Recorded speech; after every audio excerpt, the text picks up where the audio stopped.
Je suis géologue, donc je n'avais pas fait le bon parcours.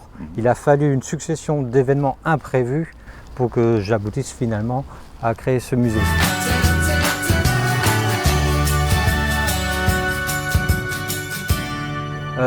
J'ai commencé effectivement en tant que géologue, mais je n'ai pas trouvé exactement ce que je cherchais. Je suis parti je dirais de façon un peu brutale à l'île de la Réunion pour chercher autre chose. Par hasard, été amené à faire des expositions et des conférences pour les musées locaux, Muséum d'histoire naturelle de Saint-Denis-de-la-Réunion, Maison du Volcan. Et c'est comme ça que j'ai commencé à faire de la pédagogie, à m'intéresser à la muséographie. C'est là que je me suis dit, oui, ce serait bien un jour d'être à la tête d'un musée de minéralogie. Mais je n'y croyais pas à l'époque. J'ai pu racheter des collections de minéraux. Ça m'a permis d'augmenter de façon conséquente ma collection. Ouais. Et j'ai commencé à faire des expositions itinérantes. L'aboutissement de tout ça, c'est finalement d'avoir un lieu pour pouvoir présenter les minéraux sans avoir à les déplacer. Et ça permet aussi aux minéraux d'être rangés. On est à Mortagne. Mortagne, quasiment plein centre de Mortagne. Ici, il y a l'Hôtel de France, pour ceux qui connaissent un petit peu la région, et un musée, le Manche-Caillou, musée du Manche-Caillou, minéraux. C'est une ancienne école ici, qui date de j'imagine, plus d'un siècle, ça, à peu près 1880, je crois. Ah ouais, donc même 140 ans, quasiment. C'est devenu le musée du Manche-Caillou, un musée spécialisé dans les minéraux. Donc on va se faire une petite visite ensemble, si tu le veux bien. Avec plaisir. Allez.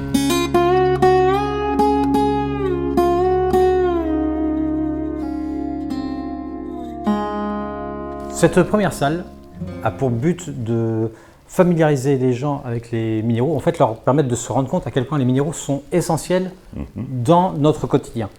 On a deux classements, un classement de ce côté-là par thème. Ouais. Pour chaque thème, on a des objets du quotidien et les minéraux qui permettent de les produire. D'accord. Okay. Donc c'est très visuel, très simple, l'idée étant vraiment d'être accessible au plus grand nombre. Le musée ne s'adresse pas spécifiquement aux amateurs de minéraux. Alors de l'autre côté, nous avons d'autres vitrines, mais cette fois classées en fonction des différentes ressources du sol. D'accord. Par exemple, nous avons devant nous la vitrine du cuivre. Donc tous ces minéraux contiennent du cuivre. Certains sont importants, d'autres sont plus rares. Et en dessous des vitrines, nous avons des tiroirs avec des objets faits avec ces minéraux qui sont présentés. Voilà. D'accord, ok. Des objets de la vie quotidienne qui sont câbles de télécommunication, bobines de cuivre, etc. Donc des objets qui sont en lien direct avec les minéraux qui sont exposés ici. Donc, voilà.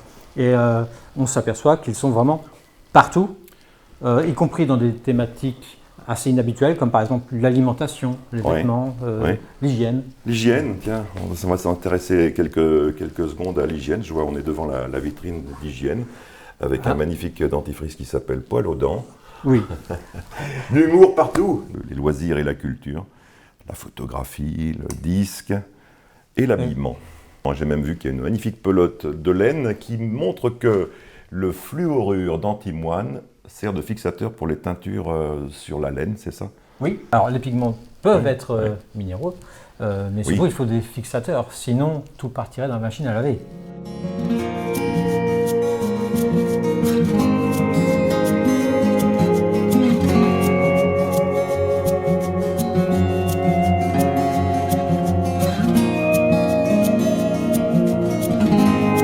C'est une salle où on s'amuse avec les pierres, il n'y a rien à apprendre, il n'y a pas d'effort à faire.